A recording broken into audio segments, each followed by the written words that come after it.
அனைவருக்கும் வணக்கம். தேசிய மகளிர் ஜோதிட கூட்டமைப்பின் சார்பாக உங்கள் அனைவரையும் வரவேற்பதில் பெருமகிழ்ச்சி அடைகின்றோம். இன்று ஆவலுடன் எதிர்பார்த்து கொண்டிருக்கும் குரு பயிற்சி. ஏன்னா ஒவ்வொரு கிரக பயிற்சியிலும் ஒவ்வொரு விதமான மாற்றங்களை கொடுக்கின்றன. அவ்வாறு குரு பார்க்க கோடி நன்மை என்பது போல இந்த குரு நமக்கு என்னவெல்லாம் வாரி வழங்கப் போகின்றார், யாருக்கு யோகத்தை வழங்கப் போகின்றார், யார் கவனமாக இருக்க வேண்டும் என்பதை பற்றி பெண் ஜோதிட வல்லுநர்கள் இங்கு வருகை புரிந்திருக்கிறாங்க. அவர்களை பற்றி ஒவ்வொருவரும் இதோ அறிமுகம். மேடம், உங்களை பத்தி ஒரு இன்ட்ரோடக்ஷன் கொடுங்க.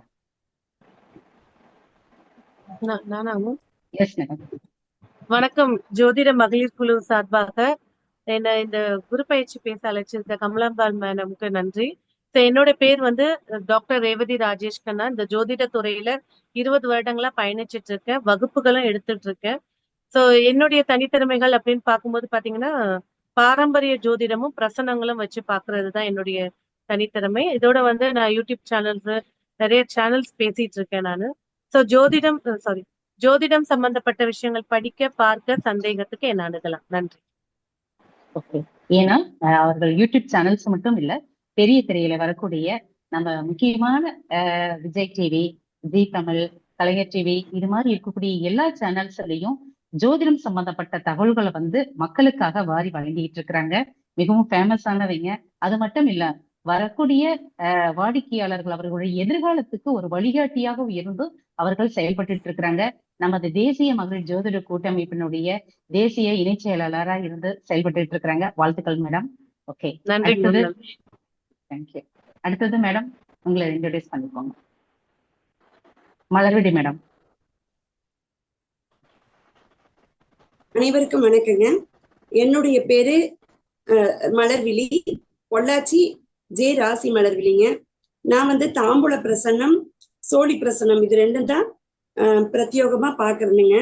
என்னோட ஸ்பெஷல் என்னன்னு கேட்டீங்கன்னா, ஒருத்தரோட பிரச்சனை என்ன, அதுக்கு உண்டான தீர்வு என்ன, இதுதான் நான் முக்கியமா பார்த்து சொல்லிட்டு இருக்கிறேனுங்க. இந்த துறையில நான் ஒரு 15 வருஷமா இருந்துட்டு இருக்கிறேனுங்க. அவ்வளவுதாங்க. நன்றி நன்றி. நமது தேசிய மகளிர் ஜோதிட கூட்டமைப்பினுடைய மாநில இணை செயலாளராக இருந்து செயல்பட்டு இருக்கிறாங்க. இவர்களுடைய பங்கு பெரும் மதிப்புமிக்கதா இருக்குது. ஏன்னா ஒவ்வொரு பெண்களும் ஜோதிட துறையில முன்னேறணும், எப்படியாப்பட்ட சூழ்நிலையிலும் அவர்கள் வெற்றி காணணும் அப்படிங்கிறதுக்காக முன்னுதாரணமா செயல்பட்டு இருக்கிறாங்க. பிரச்சனைன்னு வந்துட்டு இருக்கிறவங்களுக்கு அம்மாவை போய் பார்த்துட்டு வந்தாங்கன்னா அந்த பிரச்சனை எந்த இடத்துல போச்சு அப்படிங்கிறது காணாம போன மாதிரியான ஒரு அமைப்பும் ஒரு மன நிறைவையும் கொடுத்துட்டு இருக்கிறாங்க. தங்களின் சேவை சிறப்பாக செயல்பட வாழ்த்துக்கள் மேடம். அடுத்தது சுமதி மேடம், உங்களை நீங்க இன்ட்ரோடியூஸ் பண்ணிக்கோங்க. தேசிய மகளிர் ஜோதிட கூட்டமைப்பு சார்பாக அனைவருக்கும் நன்றிகளையும் வாழ்த்துக்களையும் தெரிவித்துக் கொள்கிறேன். என் பேர் பாத்தீங்கன்னா, என் பேர் சுமதி, ஈரோடு. நான் இந்த ஜோதிட துறையில ஒரு 5 வருஷமா இதோட பயணப்பட்டு இருக்கேன். இந்த வாய்ப்பை ஏற்படுத்தி கொடுத்த திருமதி மேடம் கனகாம்பாள் மேடம் அவர்களுக்கு கூட்டமைப்பு சார்பாக மிக்க நன்றியை தெரிவித்துக் கொள்கிறேன். நாங்க இன்னைக்கு பேச போறது பாத்தீங்கன்னா, மேஷம் ரிஷபம் குருபெயர்ச்சி பலன்களை பத்தி பேச வந்திருக்கோம். ரொம்ப நன்றி. ரொம்ப நன்றி மேடம். இந்த சுமதி மேடம் பாத்தீங்க அப்படின்னா, நமது தேசிய மகளிர் ஜோதிட கூட்டமைப்பினுடைய மாநில துணைத் தலைவராக இருந்து பெரும் பங்காற்றிட்டு இருக்கிறாங்க. அது மட்டும் இல்லாம ஜோதிட வகுப்புகள்லயும் மற்றும் அவர்களுடைய ஜோதிட கருத்துக்களை யூடியூப் சேனல் வழியாகவும் கொடுத்துட்டு இருக்கிறாங்க. வாழ்த்துக்கள் மேடம். அடுத்தது பார்த்தோம் அப்படின்னா கார்த்திகா வாசுகி மேடம், உங்களை நீங்க இன்ட்ரோடியூஸ் பண்ணிக்கோங்க. அனைவருக்கும் வணக்கம். நமது தேசிய மகளிர் கூட்டமைப்பு சார்பாக உங்கள் அனைவரும் என்னுடைய மாலை வணக்கம். என்னுடைய பேர் கார்த்திகா வாசுகி. நான் மதுரையில இருக்கேன். நான் ஒரு 2 வருஷமா பார்த்துட்டு இருக்கேன். ஃபர்ஸ்ட் நான் பார்த்தது கைரேகை தான் சொல்லிட்டு இருந்தேன். அப்புறம் நியூராலஜி, அப்புறம் பாரம்பரிய ஜோதிடம், இதெல்லாம் பார்த்து சொல்லியிருக்கேன். பிரசன்னம் எல்லாமே பார்த்து சொல்லிட்டு இருக்கேன். குழந்தைங்களுக்கு பேர் வச்சு கொடுக்குறேன், இதான் பார்த்துக்கிட்டு இருக்கேன். இப்போ தேசிய மகளிர் கூட்டமைப்புல பொறுப்புல இருக்கேன். சந்தோஷமா இருக்கு. எதனாலும் நீங்க கேளுங்க. நன்றி. ஓகே, ரொம்ப நன்றி. நமது தேசிய மகளிர் ஜோதிட கூட்டமைப்பினுடைய தேசிய பொதுச் செயலாளராக இருந்து நமது நிர்வாகத்தையும் மற்றும் மகளிர்களை ஒருங்கிணைச்சு அவர்களுடைய வளர்ச்சிக்காகவும் பாடுபட்டு இருக்கிறாங்க. வாழ்த்துக்கள் மேடம். தேங்க்யூ. இப்ப அடுத்தது பார்த்தோம் அப்படின்னா, இன்று அதாவது கிரக பயிற்சிகள்லயே மாபெரும் பயிற்சி அப்படின்னு பார்க்கும்போது சனி பயிற்சி அப்படின்னாவே எல்லாருமே பயந்துக்குவாங்க. அடுத்தது என்ன நடக்க போகுது, ஏது நடக்க போகுதுன்னு. ஆனா குரு பயிற்சின்னு பார்த்தோம்னா குதூகலம் வீட்டுல வந்து தாண்டவம் ஆடும். ஏன்னா குரு பலன் வந்துருச்சு, கல்யாணத்துக்கு மேல கொட்டுங்க அப்படிம்பாங்க. அடுத்தது குரு வந்துட்டாரு, குழந்தை சம்மந்தப்பட்டது கேட்கலாம் அப்படிம்பாங்க. வீட்டுல ஒரு சுப செய்திகள் நமக்கு கிடைச்சிருச்சு அப்படின்னு சொல்லுவாங்க. இது மாதிரி குருவினால் நமக்கு வரவை உண்டாக்குவார், குருவால் நமக்கு பெரும் மதிப்பு, செல்வாக்கு, செல்வம் ஏற்படும் அப்படின்னு எல்லாரும் ஆவலோட காத்துட்டு இருக்கக்கூடிய இந்த குரு பயிற்சி எப்ப வராரு, எங்க வராரு, எந்த ராசிக்கு வராரு, இதனால யாருக்கு யோகத்தை கொடுக்க போகுது அப்படிங்கிறத பத்தி டாக்டர் ரேவதி ராஜேஷ் கண்ணா மேடம் அவர்கள் கொஞ்சம் விளக்குமாறு அன்புடன் கேட்டுக்கொள்கிறேன். அனைவருக்கும் இனிய மாலை வணக்கம். குரு பயிற்சி அப்படின்றது வந்து பாத்தீங்கன்னாக்கா, குரு பகவான் அப்படிங்கிறவர் வந்து வருடத்துக்கு ஒரு முறை ஒரு ராசியை விட்டு இன்னொரு ராசிக்கு பயணிப்பாருங்க. அவர் வந்து ஒரு ராசியில வந்து 12 மாதங்கள், அந்த 12 மாதங்கள்லயே அதிச்சாரம், வக்கரம், ஸ்தம்பனம் அப்படின்னு சொல்ல 3 நிலையை கடந்து பயணிக்கக்கூடியவர் வந்து குரு பகவான். சோ எல்லா வருடம் பயிற்சி ஆகிற கிரகங்கள் அப்படின்ற போது வருட கிரகத்துல முதல் கிரகமாக குரு பகவான் இருக்காரு. சோ இந்த வருஷம் 2025 இந்த வருஷம் குரு பகவானுடைய பயிற்சி அப்படின்னு பேசும்போது வந்து பாத்தீங்கன்னாக்கா, சோ நமக்கு பஞ்சாங்கங்கள் 2 இருக்கு. வாக்கிய பஞ்சாங்கம், திருக்கணித பஞ்சாங்கம். வாக்கிய பஞ்சாங்கம் படி பாத்தீங்கன்னா 11ஆம் தேதியும், திருக்கணித பஞ்சாங்கம் படி பாத்தீங்கன்னாக்கா 14/4/2025.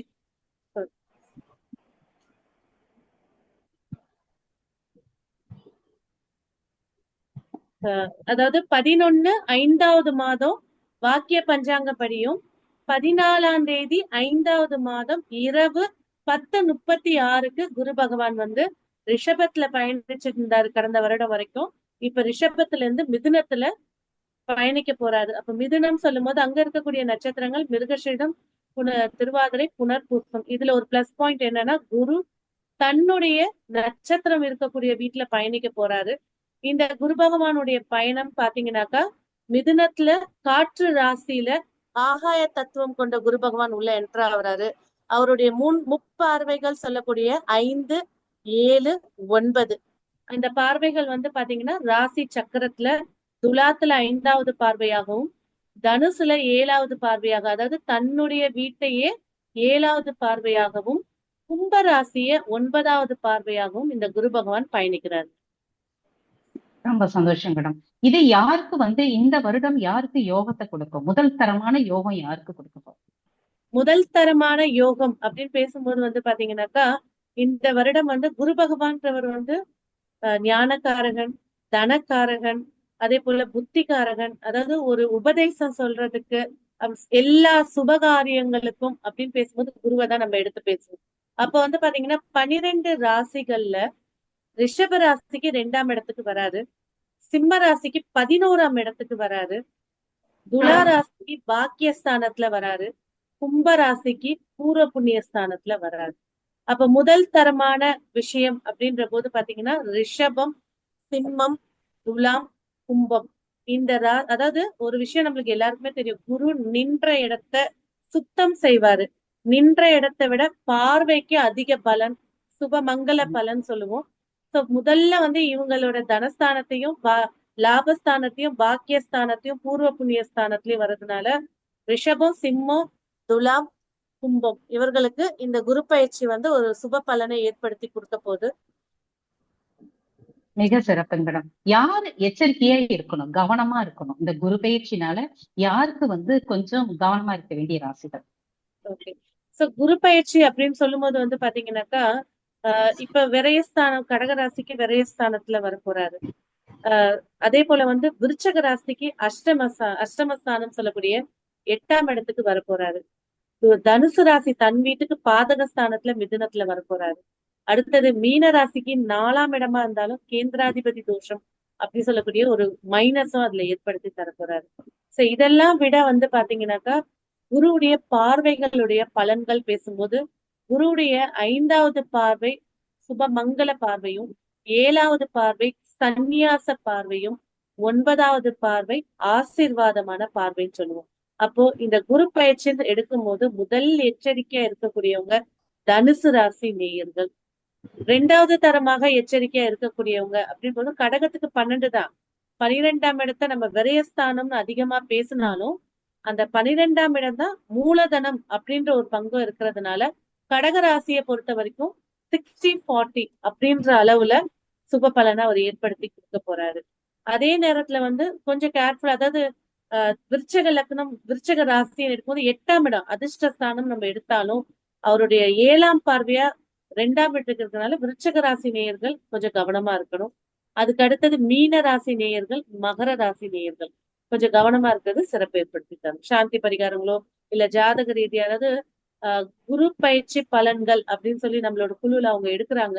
முக்கியமான விஷயம் பொது பலனுக்கு உண்டான பலன்கள் தான் நம்ம இதுல பேச போறோம். ஸோ பொது பலன் அப்படின்னு எடுக்கும்போது பாத்தீங்கன்னா இதோட பெர்சன்டேஜ் 40%. ஆனா இதுல ஒரு விஷயம், சரிங்க பொது பலனா இருந்தாலும் ரொம்ப கவனமா இருக்கணும் அப்படின்னாக்கா நம்ம சொல்லக்கூடிய கடகம், விருச்சிகம், மகரம், மீனம் இந்த ராசிகள் தனுசு, மீனம் பேசும்போது இவர்கள் இப்ப இந்த ராசியில பிறந்தவங்களுக்கு குரு தசையோ குரு புத்தியோ நடக்குதுன்னா இந்த குருவுடைய பாதிப்பு அதிகமாக இருக்கும். குரு தசையோ குரு புத்தியோ நடக்கல அப்படிங்கிற போது பாதிப்பினுடைய அளவு குறைவாக இருக்கும்.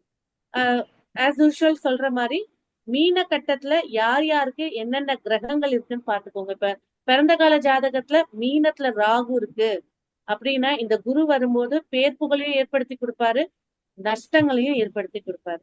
சனி இருக்கு, தொழில்ல வெற்றியை ஏற்படுத்தி கொடுப்பாரு, தொழில மிகப்பெரிய ஒரு சங்கடத்தையும் ஏற்படுத்தி கொடுப்பாரு.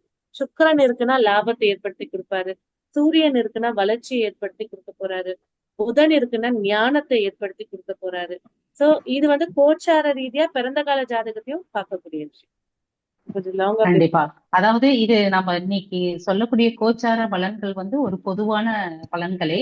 ஆனா அவரவரோட ஜனன ஜாதகத்தை பொறுத்து நடக்கக்கூடிய தசாபதியும் பொறுத்துதான் பலன்கள் கூடுவதற்கோ அல்லது குறைவதற்கோ உண்டான வாய்ப்புகள் இருக்கு அப்படிங்கிறத தெள்ள தெளிவா சொல்லியிருக்கிறீங்க. நேயர்கள் அனைவரும் இது ஒரு பொது பலனா நீங்க கணக்கில் கொண்டு நீங்க உங்களுடைய ஜனன ஜாதகத்தையும் நீங்க அருகில் இருக்கிற ஜோதிடர்கிட்ட பார்த்து வரக்கூடிய இந்த ஆண்டு இன்னும் எப்படி சிறப்பா இருக்குங்கிறதுக்கு உண்டான வழிபாடுகளும் அந்த தெய்வங்களையும் வழிபாட்டு ஏற்பட்டுக்கிட்டீங்கன்னா உங்க வாழ்க்கை சிறப்பா இருக்கணும். நமது ஜோதிட வல்லுநர்கள் மிக சிறப்பா சொல்லியிருக்கிறாங்க. வாழ்த்துக்கள். நன்றி மேடம். மீண்டும் அடுத்தது இனி வரக்கூடிய ஒவ்வொரு ராசிக்கும் அடுத்தது நாம சந்திக்கலாம். நன்றி, வணக்கம்.